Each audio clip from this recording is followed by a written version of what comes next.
Okay, everybody, it's 7 o'clock, so we're gonna call this meeting to order for the regular council meeting for the Township of Nipigon for Tuesday, December 19th, 2023. Welcome, everybody. We'll start with our land acknowledgement. In the spirit of reconciliation, the Corporation of the Township of Nipigon respectfully acknowledges it is located on the traditional lands of the Red Rock Indian Band, signatory to the Robinson Superior Treaty of 1850, and the township further respectfully acknowledges the historic presence of the Métis people on these lands. Are there any disclosures of pecuniary interest for anybody tonight? Okay, seeing none, we'll move on. 2A, approval of previous council minutes of December 5th, 2023. Do we have any discussion on those minutes? Omissions, anything? Okay, so this is resolution 304, 2023, moved by Councillor McKenzie, seconded by Councillor Hart, that the regular council meeting minutes for December 5th, 2023 are hereby adopted as recorded by the deputy clerk. All in favor? Opposed? And carried.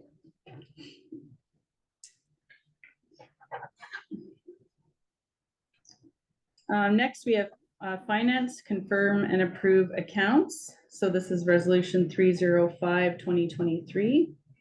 Moved by Councillor McKenzie, seconded by Councillor Westhaver, that the payment of accounts is listed on the following payment voucher being the same is hereby confirmed and approved. Payment voucher number 37, 2023 in the amount of $47,195.31, and payment voucher number 39, 2023 in the amount of $227,351.85. All in favor? Opposed? And carried. Okay, finance, notice of public levy. So, yeah, information purposes from the Thunder Bay District Health Unit. This is the levy that we pay every year. And just to note that it did go up this year, as everything else does, by 3% to $40,628 for the year. So I think that's about a $1,100 hike, which isn't too bad, but as I said, everything is going up, and so all added up together. Does anyone have any comments? Just thank you. Yeah. Just that works up to $30.46 per taxpayer per year. That 40,000, yeah. Well, that 3% increase, yeah. And that's just support our health for the unit. total for the year. Yeah. I thought that was a pretty interesting stat. Anybody have any other comments on that for information? Okay. I'm surprised you did math. Math he didn't have to do. Yeah. Okay, we'll move on then to Public Works for a Public Works Committee minutes of December 12th, 2023. Okay, so do we have any discussion on those minutes or any questions about anything? We have Mr. Hardy here tonight. Okay, resolution number 306-2023. Moved by Councillor Hart, seconded by Councillor Westhaver, that the minutes of the Nipigon Public Works Committee on December 12th, 2023 are hereby accepted with recommendations approved. So recommendation A, PwC recommends to council that council approves 2023-1203 letter from Tesla, which is in our package, approval of Tesla's request to amend the agreement to make this charging station available for charging third-party electric vehicles. So as everyone knows, the Tesla can only charge Teslas currently, and they're looking to upgrade it so it can charge other electric vehicles. And recommendation B, PWS recommends to council that Tyler Ketchum be hired for the position of Public Works Operator. So recommendations A and B approved. All in favor? Opposed? And carried.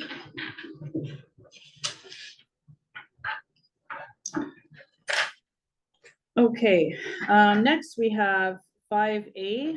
5 is bylaw enforcement. So this is CCANs on residential and commercial properties. As everyone might recall at our last meeting, we directed staff to get an ad hoc committee together with our BEO, Dennis, and discuss our current bylaw, which is a full-on ban of all sea cans on all property.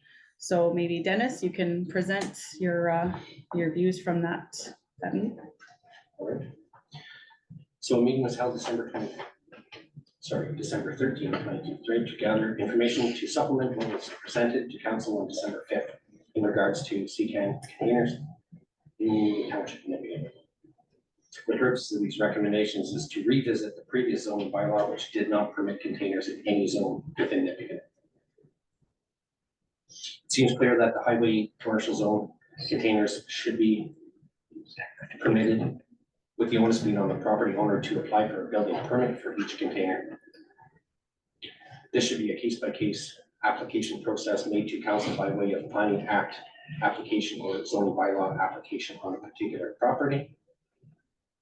It is further recommended that there be certain provisions on the number of containers, condition, and placement of. It should also be noted that property owners should be notified that the MTO easement along Highway 1117 takes precedence and may require that the containers be moved or removed altogether at any given time. In the central commercial zone, containers may be permitted, with the onus being on the property owner to apply for a building permit for each container. There should be a case-by-case application made to council by way of planning act or zoning bylaw application for each particular property. It's further recommended that additional provisions on the number of containers, condition, and appearance shall match the color of the business within reason to be more aesthetically pleasing, and placement of in consideration of lot size and neighboring properties. Residential zone seems to be a lot more complex and should warrant further discussion.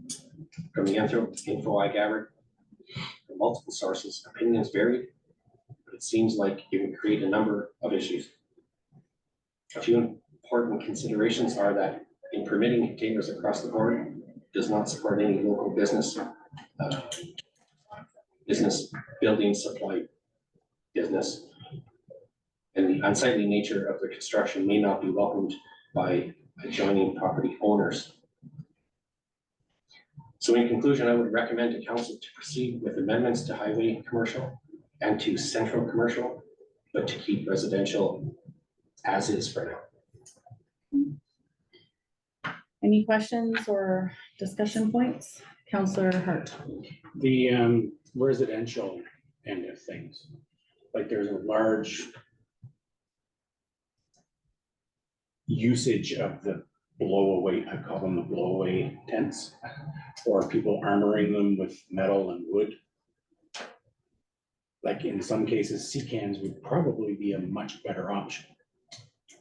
Like to me, like I would, as long as they're very strict on locations, aesthetics and stuff like that, and approval, going through the same approval process. Like some of these things can be made very, very nice, and they're not different sizes and stuff like that. So I'm just like wondering, at what point are we gonna be looking at, especially the armored portable sheds that people put up to avoid whatever, but they're definitely at that point in time a permanent, almost pretty much a permanent structure. And like, are those gonna be following along the sea can rules as well? Because personally, I hate something. I can address that. Thanks, Councillor Brian. It was a good point. That point was actually brought up at our meeting. And I think that actually is a kind of a separate discussion all on its own. So yeah, it is a good point, and I know that, people are concerned about that. I know, getting back to residential CCAN applications, I think there was a mood there that, and it's gonna warrant further discussion, that, we could possibly accept applications, but it would be on a case-by-case basis. Oh, yeah, definitely. Because if you, you just take your own personal property, would you want to see sitting right outside your residential lot? I don't think so. But, on a case-by-case basis, it could be considered. But like Dennis had alluded to, that's going to take another discussion period. Anybody else? Council, second. Just a question with both of the commercial ones. You mentioned that it's further recommended that there be certain provisions on the number of containers, condition and placement of it. Do you have any guidelines for those things yet, or is that still to be developed? No, that was just that came out of the discussion, but no further details. No more details in that much detail. I like the idea of painting them to match the color. That's it. Okay, so that will come later with the development of the, I think so. okay. Yes. Councilor Westaver? Was there some discussion about the placement, like how far back on the property so that they're not blocking the view of the house, the neighbors, and Just in summary, not that far in detail. not that far in? Okay. I think the summary for each zone came fairly easy and fairly unanimous, which did concur with other municipalities, which I checked. But further details. Yeah. Okay. Anybody else?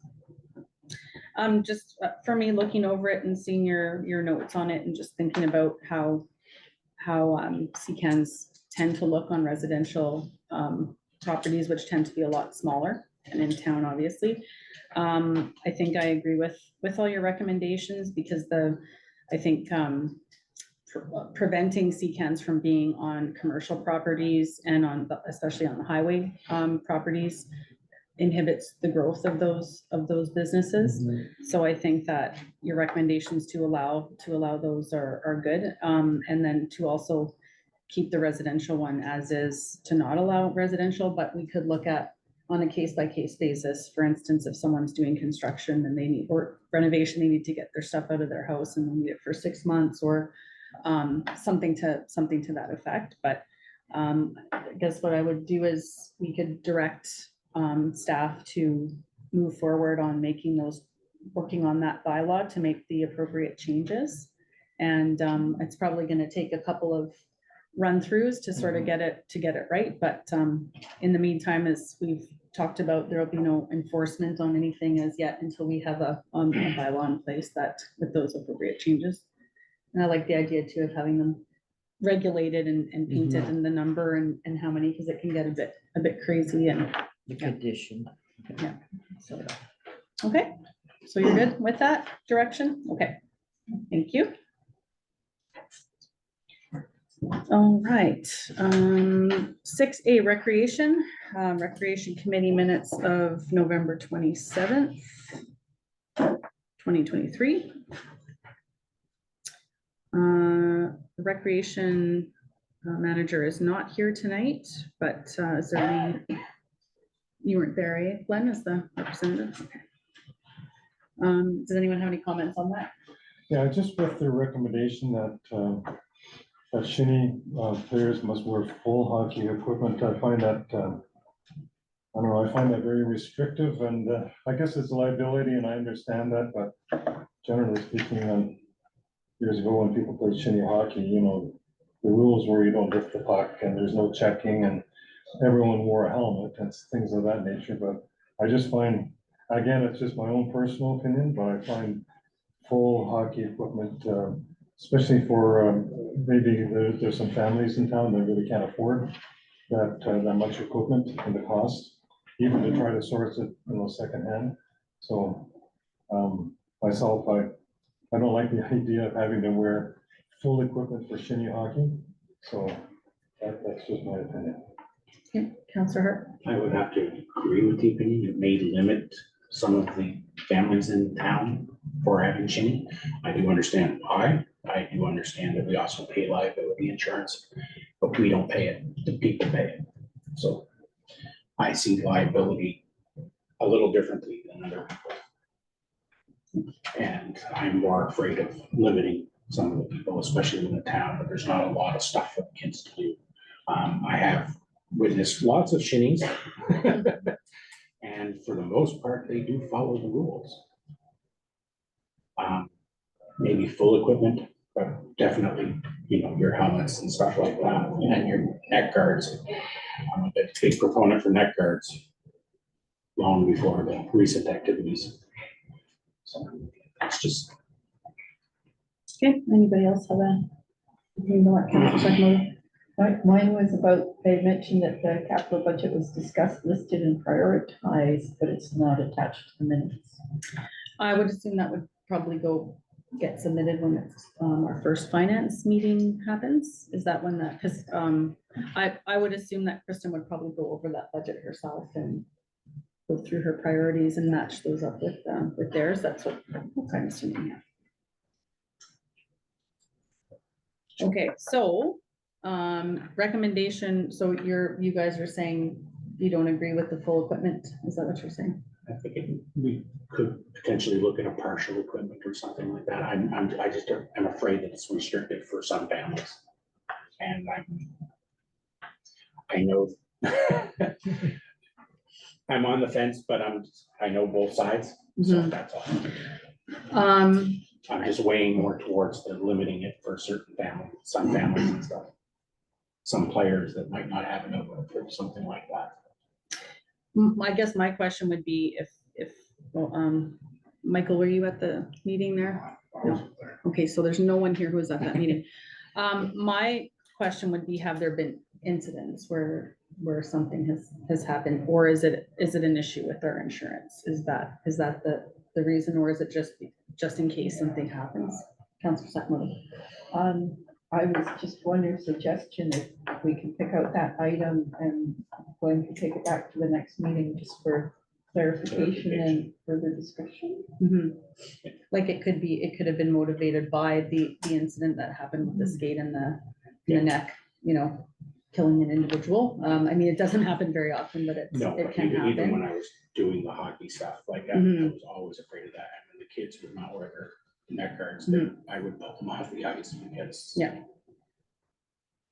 Okay, well, so I think what we'll do then is we'll approve the minutes, but without the recommendation, and we'll just ask Glenn to take that back and have a little bit more discussion about that with our answers to our questions, and we'll go from there. So resolution number 307-2023, moved by Councillor Westhaver, seconded by Councillor Hart, that the minutes of the Recreation Committee of December 12th, 2023 are hereby adopted.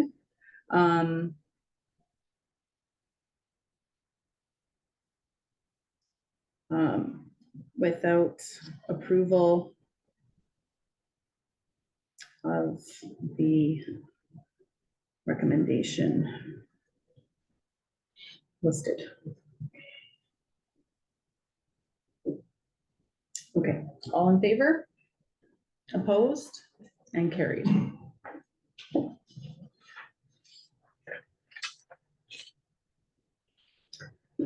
Okay, museum, 7A, museum Nipigon committee minutes, Nipigon Museum Committee minutes of December 4th, 2023. We did have an updated package. Kathy, I'm not sure if you received this, but this was not attached to the initial package. It's their budget, their projects for 2024. Does anyone else want to print out? I've seen it. You want to print out? Thank you. Okay. Now, it doesn't look like they do have any recommendations on this, so we'll just strike that from the resolution. They did. Okay. I believe that they were recommended. Councillor McKenzie? Yeah, I think I can speak to that because it looks like it's not clear that there were recommendations, but I do remember the gist of the meeting, and they did have some budget items there that they wanted to move forward and make sure that it was on our finance committee. And then there was a couple of other items that were kind of updated. For example, the signing of that agreement with the Thunder Bay Museum. They really didn't anticipate, and it's included in what they're asking in their budget, but they were looking for like an initial visit by the Thunder Bay Museum, and they have 3 specialists, and they would come in and do it for one day and then come up with the recommendations. And so that would have been on top of that yearly $2,500. Oh, okay. So, and I believe one initial review of the museum by experts would be about a little over $5,000. And then after that, if they needed additional assistance, it would be at $50 an hour as per the agreement. Okay, So that wasn't actually, that $5,300 was not actually included in the agreement because they weren't aware of it at the time, Mm. but it is included in what they put down for their budget. okay, for the budget. but there's no resolution that we need to sign off on. It's the budget will go into our, Yeah, the budget will go into our Finance. budget and we Yeah. just have to approve it at that particular point. okay, But I think we can say, maybe the recommendations isn't the right word, but, the proposals, I think we could say that we would agree with their proposals. well, if we're accepting the minutes, then we would agree with their proposals that are in it, right? Yeah. But it's not a recommendation, so. Okay, so 308, sorry, is there any more questions or discussion? Counselor Mackenzie's on that committee. Resolution 308-2023, moved by Counselor Westhaver, seconded by Counselor Hart, that the minutes of Nipigon Museum Committee of December 4th, 2023 are hereby accepted. All in favor? Opposed and carried.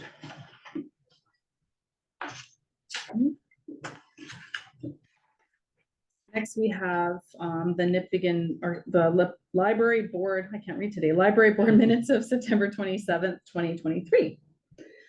Okay, so this, we did approve, we had this resolution last week and we did approve it. Or we didn't have a resolution for it, we just approved the appointees in the minutes, but we realized we do need a resolution, so that's why that's here. As for the minutes, does anybody have any questions or concerns about anything? Pretty straightforward. All right. So this is 309-2023, moved by Counselor Mackenzie, seconded by Counselor Hart, that this council hereby approves appointing the following members to the Nipigon Public Library Board: Anne Marie Cartwright and Deb White. All in favor? Opposed? And carried.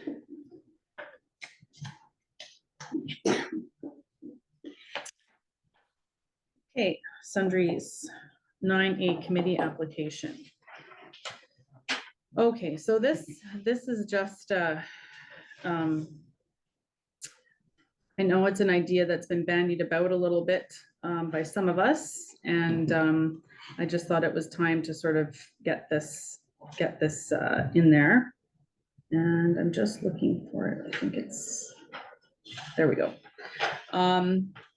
So we don't really have a formal process for folks to apply to be part of our committees of council. So I'm getting emails from people applying and it's just saying like, I'd like to do this. And then there's other people getting, Linda might be getting an email, or Deb. So I did get clarification on that Okay. today, and it stated that they need to apply in writing, and then it needs to go to a council for a resolution to be passed. Okay. Yeah, that's the process. Yeah, so I would like to recommend that there's a form that folks fill out so that we have consistent information for all of our members of our committees. So I just put like a simple form together that people could fill out with their contact information. So it's all in one place, the committee that their committee or committees they're interested in, listing any relevant experience or education. They can attach a resume if they would like, it's not necessary, but what interests you about this committee and what do you feel you can contribute to the township through this committee? Yeah. So I think it just allows people to think more about why they would like to join a certain committee, and then it would let us understand, the committee understand why they think that they would be a good fit for that committee. So there's no resolution or anything attached to this. I think it's just one of those things that we move forward with. The other suggestion I had too is that when someone is approved for committee, that they receive a welcome package where they have the bylaw for that committee, the sort of the expectations, if you're not going to be simple things that some people might not know that have never been on a formal committee, like if you're not going to be there, please send regrets in advance. And so people aren't waiting for you to show up and that kind of stuff, like how it works, like you're going to receive the minutes and the agendas and all that kind of thing. So we're good with that, sort of like an orientation package. Okay. Good with that. Okay, so we'll direct staff then to sort of move forward with that, and just anyone moving forward that's applying for committee can do that, and then we can think about what we can include in the welcome package as well moving forward. Counselor. Or we should put a catch-all too, so if they don't get on the committee, they won't. Second choice. Oh, there's an Yeah. idea. Yeah, well, they can put whatever, Yeah. or they can fill out a different form for each committee, and it's fine. Okay, next, 9B, bylaw to amend acting clerk. So I think we have the bylaw here. 3/10/2023, moved by Counselor Sakamoto, seconded by Counselor McKenzie. That council approves the amendment to bylaw 1918 to extend the term of the acting clerk from January 1st, 2024 to June 30th, 2024, or duties listed in section 2 have been accomplished, or whichever occurs first. All in favor? Opposed? And carried.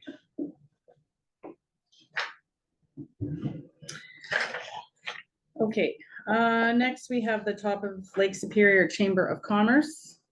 And I think, I think that I had got that.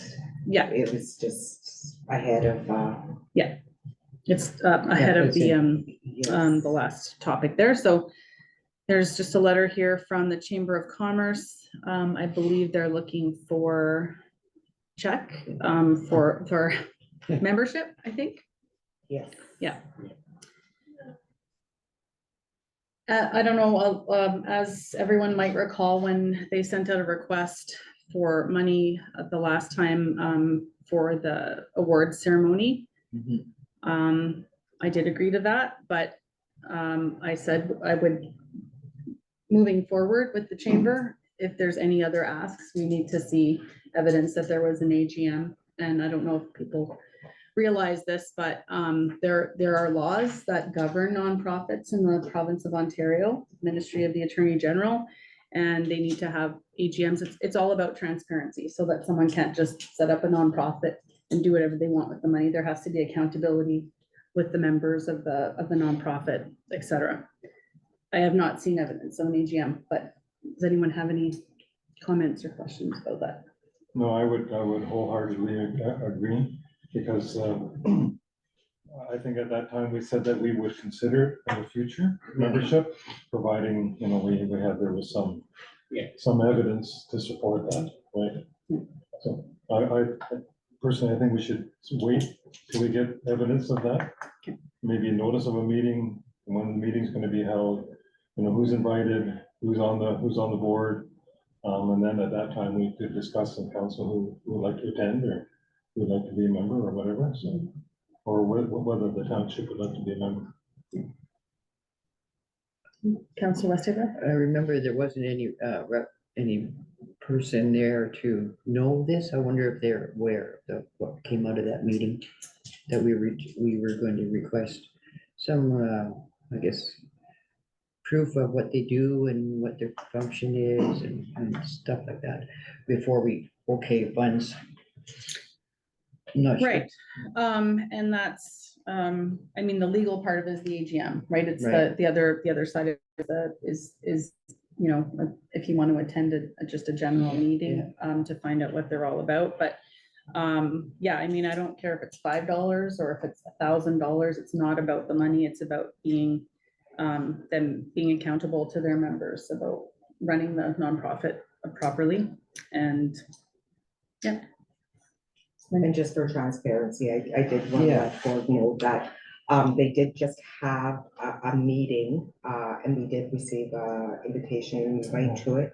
I don't believe it was an AGM though, and there still wasn't previous minutes with it, with the There were agenda. previous minutes with There it? was not. Oh, okay. We received an agenda and an invite, Okay, and then thanks.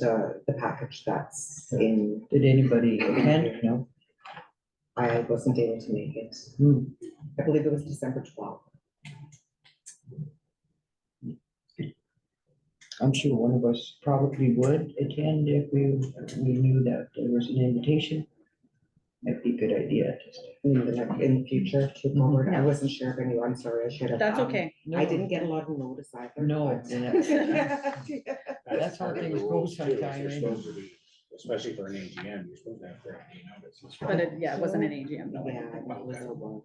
No. So, yeah, so direct staff that, to let the chamber know that we will not be, paying a membership fee until we, are sent an invite to an annual general meeting, where one or more of us would like to attend. And if you in future do get any invites to just a regular meeting, then I would invite you to send it out to us, and I'm sure one of us or two of us or so would like to go and see what it's all about. For sure. Yeah, Because but the I money still- will not happen until there's an EGM. Yeah. Yes. Like I still don't understand what they do. Well, a chamber by definition, this is another issue I have too. A chamber by definition is an advocacy group for a business.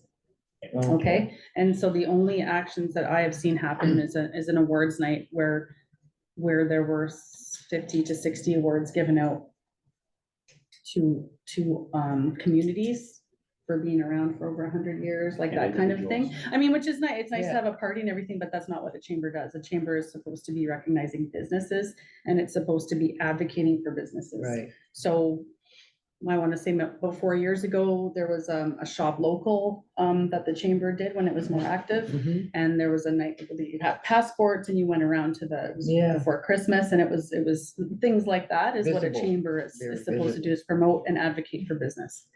So I really just don't see evidence of that purpose happening either, so. Okay. 9D, Thunder Bay DSAB minutes. Does anybody have any?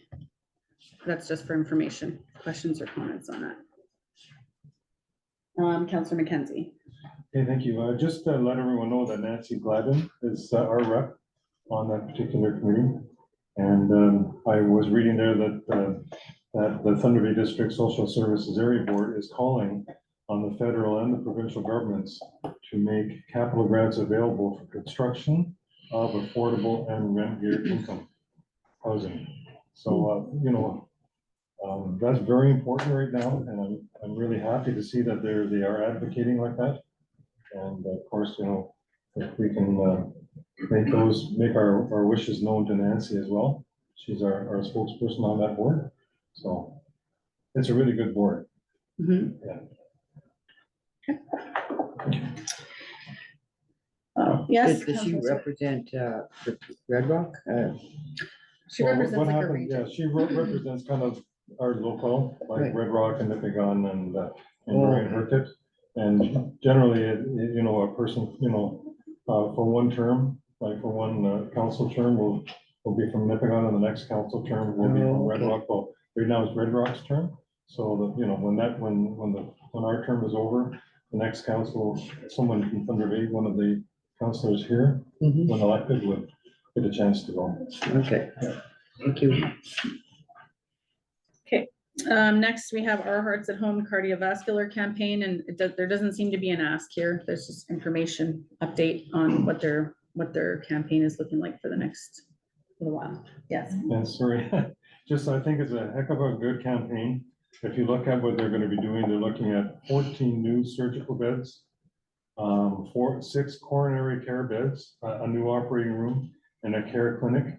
And I know for the longest time, the Thunder Bay, like the regional hospital, like they do heart surgery, but they don't do valve replacements.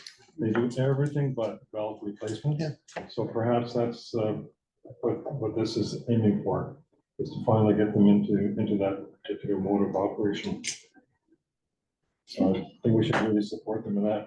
If we get down to Toronto, we should push for that as well. Okay, now we're moving on to any other business. Counselor Hart, do you have anything? Not at the moment. Counselor McKenzie. Okay, thank you. Well, I just like to wish everyone a Merry Christmas to council and to our staff and to the citizens of Nipigon. And this is, we're coming on to 1 year as being on council. So it's been a learning experience for all of us. And I just want to, not single anybody out, but I'm really happy with our public works superintendent. I think that position has worked out very well. You came in and had to get running, you dropped off the train and had to start running. So I just, kudos to Shane and his department for the work that they do. Thank you. Counselor Sakamoto? No. Counselor Westaver? I'd like to also wish everybody Merry Christmas and Happy New Year coming. And I'd like to also note Linda, how she stepped up to the plate and helped us out greatly over the past year. And much appreciated. Staff, Linda, do you have anything to say? And she- anything? Just the same, Christmas wishes to everyone. It's been really roller coaster. of a year. really? Ending with the icing on the cake last week. But yeah, looking forward to 2024. And I hope that everybody gets a break over the holidays and Yeah. can spend time with their family and loved ones. Thank you. Shane, do you have anything? No, I'm good. Merry Christmas, everybody. Happy New Year. Dennis, Same. good? Linda stole my answer. She stole your thunder.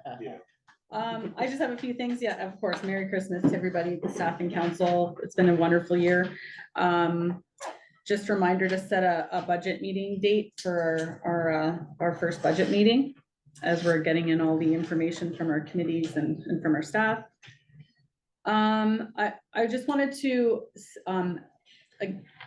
recognize Dennis as well. I've, agree, kudos to both Shane and Linda, and since Dennis is here too, I've noticed, we've all noticed kind of as soon as he started how things have gotten cleaned up in the town visibly, but there's a lot of other work that he does that isn't visible to most people. And in that vein, I'd just like to ask that if Dennis is okay with it, if he could submit a quarterly report to council. Doesn't have to be any specific details, but just, the calls that you're going to, how many, and resolved and unresolved. I know that plenty have been resolved, so it just gives us an idea of the kinds of calls that we're getting. Is it mostly property? Is it mostly noise? Like, what is it, right? Like, it's good for us to know that too. He has been submitting monthly reports. Oh, himself, great. So Okay. I should definitely share that. with Yeah, every 3 months you can share with us, not necessarily every month, but unless we want to see something monthly, but it's good to just get an idea of how busy he is and what kind of calls he's getting. So that'd be great. And that's it for me. So we are going to be going into closed session. Resolution 311-2023, moved by Councillor Hart, second by Councillor McKenzie, that this council resolve in the closed session under section 239 of the Authority of the Municipal Act 2001 to discuss labor relations or employee negotiations. All in favor? Opposed? And carried.